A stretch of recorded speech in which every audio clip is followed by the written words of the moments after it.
Welcome to the show. I'm Jessica Shaw. I'm Touré. And this is Bingeworthy. We tell you what to binge. And what to delete. This week we'll talk about Playing House. The female wrestling saga Glow. And the Broadway special, Oh Hello. Cheers to watching great plays from your couch. That's a good idea. And thanks to our host, VNYL in New York City. All right, Jess, let's talk TV. Hey, wrestling might be fake, but when it's done right, it is awesome. And when you have women wrestling against each other, it is doubly awesome, which is why the women's wrestling dramedy Glow couldn't possibly fail. The story of the creation of the gorgeous ladies of wrestling, aka Glow, premieres on Netflix on Friday, June 23rd. I'm interested in real parts. Got $83 in my bank account, and I don't know if I can pay my gas bill. Ruth, there's an audition. They're looking for unconventional women, whatever that means. Hello, ladies. I'm Sam Sylvia, and this is Glow. Sorry, what's Glow? Gorgeous ladies of wrestling. And I love this show. It's I've so watched good. every episode. It's so much fun. Mark Maron is here. Allison Brie is one of the stars. But, you know, just the creation of this thing. These women who maybe are off the street, maybe are actresses, maybe they have a father who's a wrestler, but they're not supposed to be wrestling. Just this misfit group comes together under Mark Maron's direction, and they form this group of wrestlers. It's so exciting to watch them come from nothing and become something, and I just love this show. It's smart, it's funny, it's witty, it's not campy, it's making fun of the 80s, but not too much. Yeah. I love this. I mean, I agree with every single thing you said. I think this show, and what you said about the 80s is so spot on, and it's so important because you know how it is. Like, you watch a show that is set, and it becomes such a period piece, and they feel the need to like, hit you over the head with it, and just like, oh, we're going to have like 80s fashion, 80s music, 80s, 80s cars, 80s everything. And they also want to diss the 80s. I'm like, I love the 80s. Why dissing? Oh, but it's like, it's so, everything is done so subtly and masterfully, and I loved it. You mentioned Mark Maron. Yes. He's amazing in this. He's He plays awesome. the guy. He's putting together this group. He's auditioning all of them. When Allison Brie walks in, he kind of can't have it with her. Right. And then, he soon comes around. He's incredible. Like, Yep. he's a comedian. He's not necessarily, this is very different. It's a different kind of role for him. I love him in this show. And she's amazing. We've seen her do, Yep. a lot of straight comedy before, and to me, this is like her role of a lifetime. I mean, She's- Mark Maron is great because his character takes this very, very seriously, Yeah. right? He's not just like, get a bunch of women in the ring and let them tear at each other. He's like, we need story, we need character, we need backstory, we need to create something here. And he's constantly like, let's go with it and, try to figure out where we're going and who you are and what you're trying to do. I love him for that. And it doesn't surprise me on any level that this is a show executive produced by Jenji Kohan, who of course did Orange is the New Black, does Orange is the New Black. And it's a show that it's about different kinds of women, different kinds of stories, and it's one of those shows that you never feel like these women are being objectified, No. even though, I mean, this is wrestling. This is the gorgeous ladies of wrestling, which is, it's kind of objectifying women by virtue of what it is. Sure. And yet the show is so respectful and feminist, and I love this show. I mean, these women take control of what they're doing. They are learning skills. They are learning how to tell a story. They're putting on a play, right? Sort of just to dismiss wrestling as not real is to miss its value as entertainment rather than sports. And it's real in that it is entertainment. It's as real as a rock concert or a play. And it's so much fun watching them learn this stuff and then when I had to skip ahead to see them in the ring because we got to wait a while through the season to see them actually get in the ring. But when they actually get in the ring, it's so exciting. It's worth it. Oh my God, it's so great. I'm taking my time. It's like, when you binge a show and it's on Netflix, so all the episodes are available. Right. And it was one of those dilemmas of like, how many of these do I watch? They're what, 31, 32-minute episodes. So you can watch a bunch in a row, but I want so badly to pace myself through this because I love it so much. I mean, I implored my wife to watch this, and after watching all those Handmaid's Tales, this will be a nice palate cleanser. It's something brain sorbet, fun to watch together. Totally. I mean, I am binging this like crazy. Yeah, I did binge this. I loved it. Couldn't stop watching it. So yes, definitely binge Glow. Absolutely. Coming up next, we'll discuss the return of Playing House. And season 2 of Wreck. Welcome back, I'm Touré. I'm Jessica Shaw. And this is Bingeworthy. We tell you what to binge. And what to delete. Lennon Parham and Jessica St. Clair's comedy Playing House returns for a 3rd season after 2 long years on Friday, June 23rd at 11 on USA. And if you've been looking for a show that totally gets adult women friendship, you're welcome, because this is it. Hey, Jammers. What's happening? What's happening right now? It's an all-new season of Playing House. Address all up in your business. Oh, what? Yes. With a little bit of this. We're sisters for life. Sisters, have you heard, are doing it for themselves. A little bit of that. Sisters should be doing it for each other. And maybe even a little too much. Slow your roll, Polly Walnuts. Of this. If she wakes up, she's gonna be scarred for life. We're very inspired. I love these two. I love the first 2 seasons of the show, and then it was like, what happened? You know, is the show not picked up? Have they run out of storylines? They're so fun. They're Jessica and Lennon are real friends, and that comes across in the writing. It comes across in the acting. It's about one friend who moves home to be with her best friend because her husband's like a cheating dog, and so they live together and they're kind of raising this kid. And it's a lovely show. It's so funny. There are those moments when you watch a show and you're like, yep, you get it. You're not trying, you're not pandering. Yep. It's not fake. It's not like the Friends version of what friendship is. Yeah. This is real friendship, and Yeah. I love every second of the show. I mean, the camaraderie between them comes through very clearly. They seem to love each other and just be very comfortable with each other, which makes you very comfortable. It's such a smart, funny, lively show. It doesn't fall to these normal television cliches. It sort of like rises above them, and Keegan-Michael Key is fantastic in this. I just found this really funny, really smart. I enjoy this whole little universe.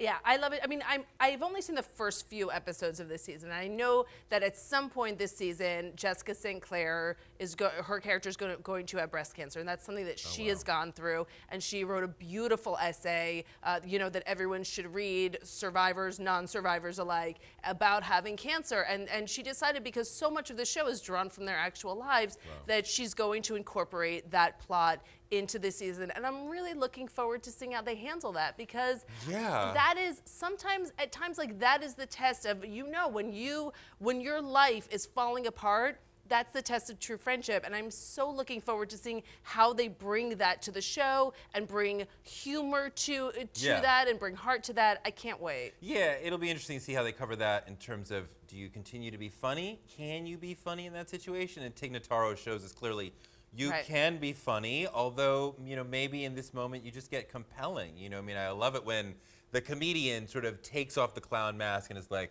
no, let's be serious. It's a serious life issue. But these two are fun.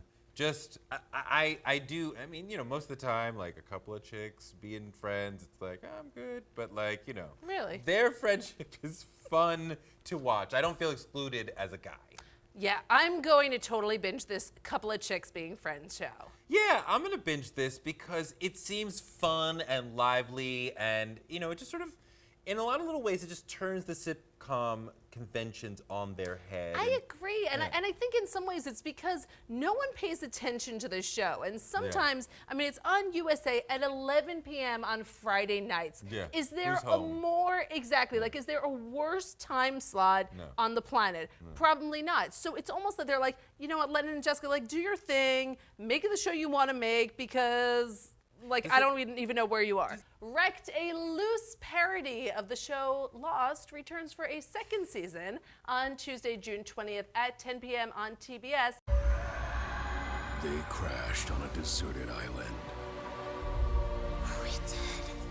Thousands of miles from civilization, with no hope for rescue until now. We're rescued? Oh my God, we're going home! I am the Barracuda. This is my island now. And we are going to rape. No. This island. This show is so bad, and I'm so angry at TBS. I'm so angry at them because I feel like they have come a long way. They've got Sam B. They had Search Party, a show that you and I both love. Angie Tribeca. This network has become a place, a kind of go-to destination for comedy shows. And then I watch this, And I'm like, what?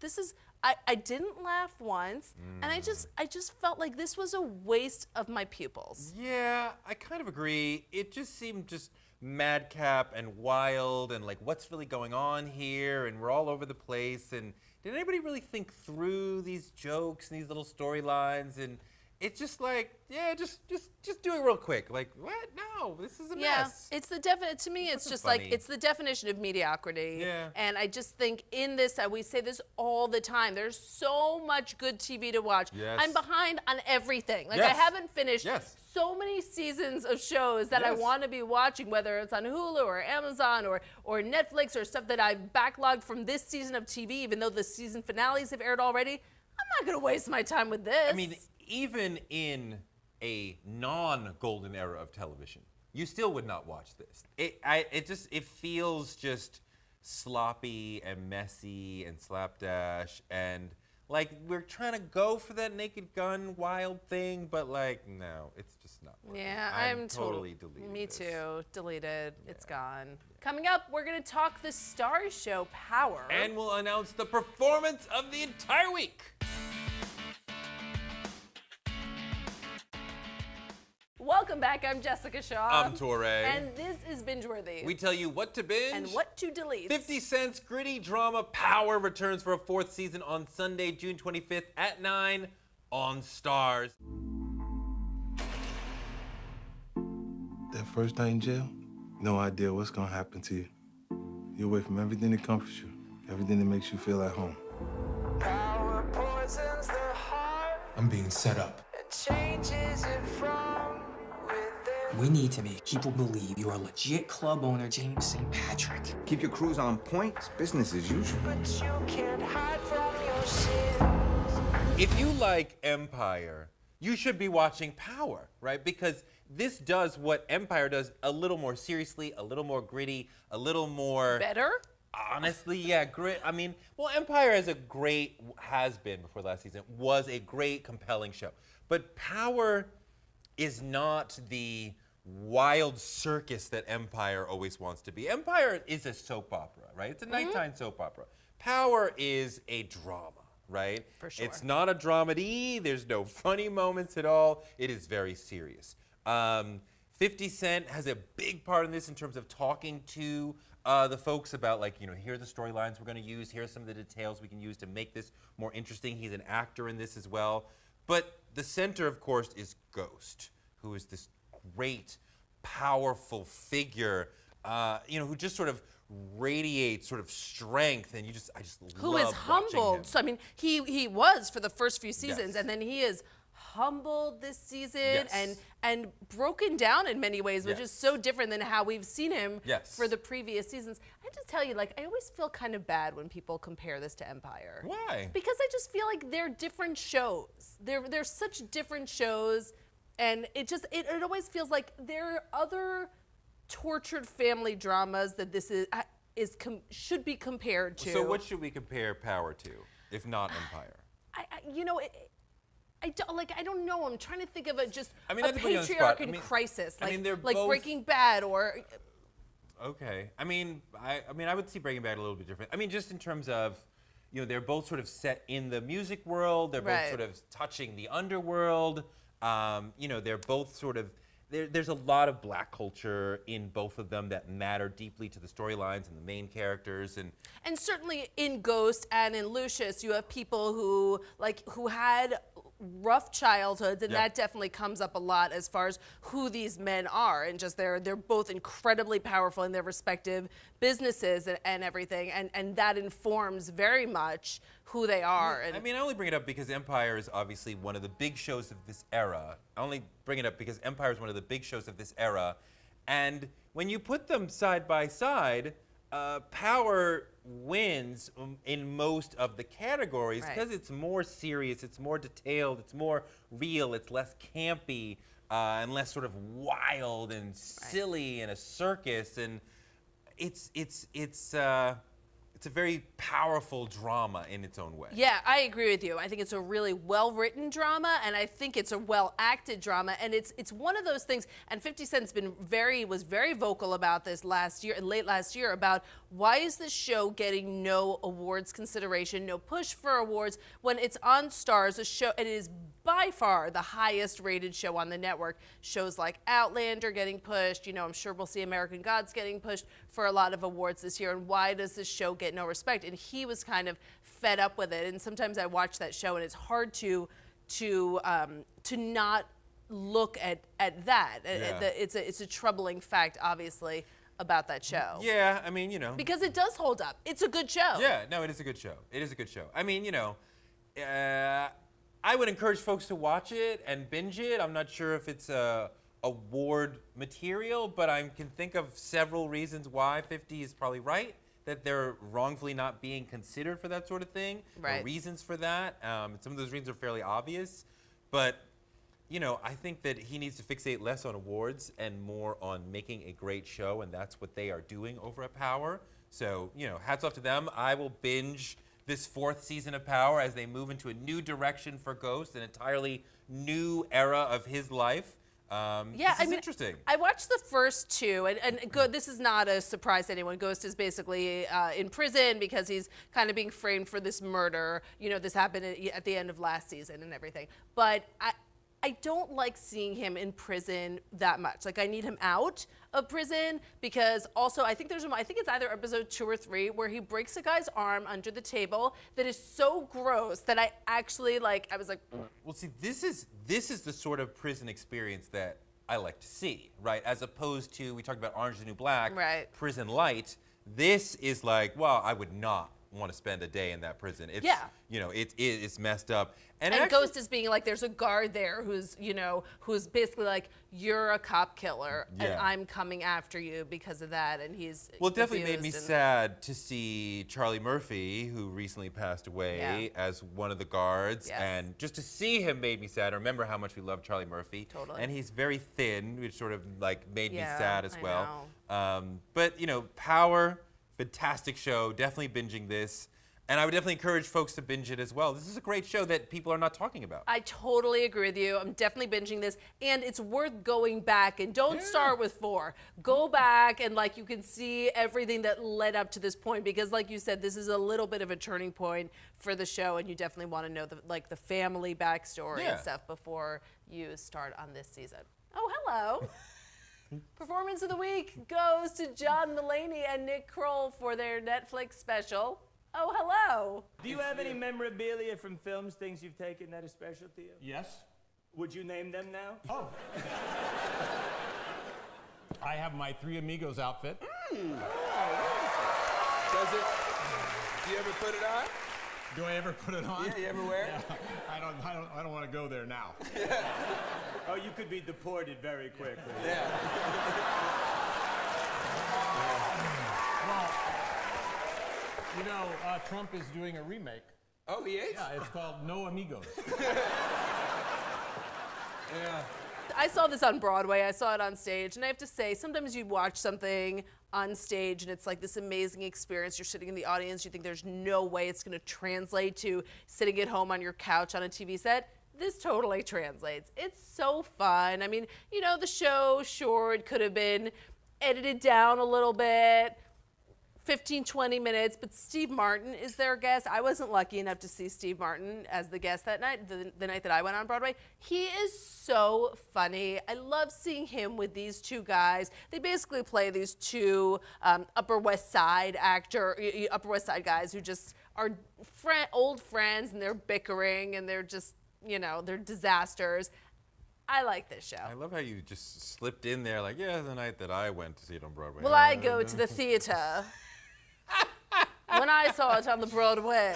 Yes, I'm not that classy. But no, look, Nick Kroll is extraordinary. He can do anything. He just seems to be unstoppable. He's incredibly funny. And just wherever you see him, small screen, big screen, if you can get tickets to see him on Broadway like you and unlike me, he is crushing it.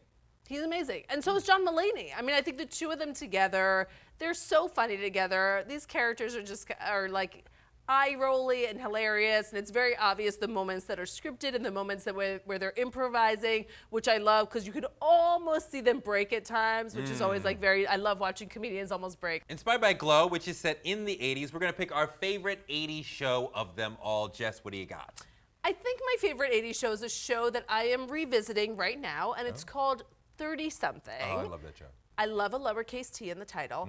This show to me, like, I love, and wasn't even like near the point where I could think about having kids or getting married or whatever. And yet I loved like Michael and Hope, and he worked at the agency with Elliot, and like, I love Michael and Elliot Company. The Michael and Elliot Company, and Gary. Hello.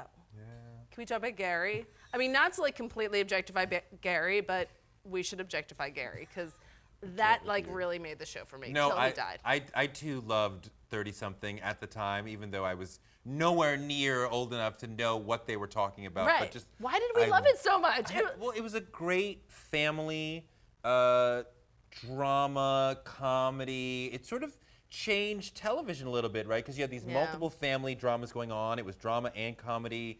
It was about the anxiety of being 30. So a lot of stuff that was not normally talked about or shown came up here. It's a really smart show. I agree with you, and I think, you know, it was groundbreaking. I think there wouldn't have been shows like Parenthood or My So-Called Life or Friday Night Lights even. Like, there's so many family shows that really have their DNA in 30-something. So there was this ad in the 80s where somebody is speeding and the cop stops them, and the guy who's speeding says, I was rushing home to watch Miami Vice, and the cop lets him go. And that is sort of like how it was in the 80s of rushing home, right? Because you didn't have a VCR. You have to see it in real time, but you wanted to.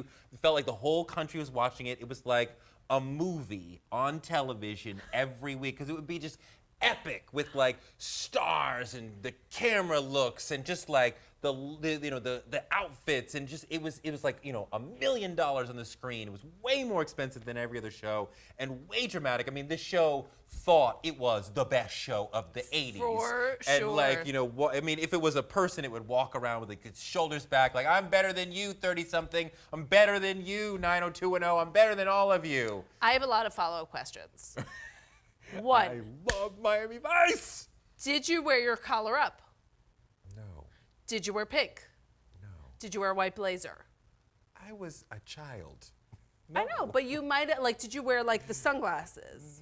No. Okay. I didn't. I needed the visual of you I didn't, as but like little mini Touré watching Miami Vice. I can't with you right now. But I think that I got into double-breasted suits because Philip Michael Thomas's character preferred them. Listen, a double-breasted suit, it never looks bad on anyone. We're going to talk about it after the show. That's it for this show. Thanks for watching. And thanks again to Vinyl in New York City. I'm Jessica Shaw. I'm Touré, and this has been Bingeworthy. Cheers to shows inspired by Alan Alda. It's Miami Vice. Yeah.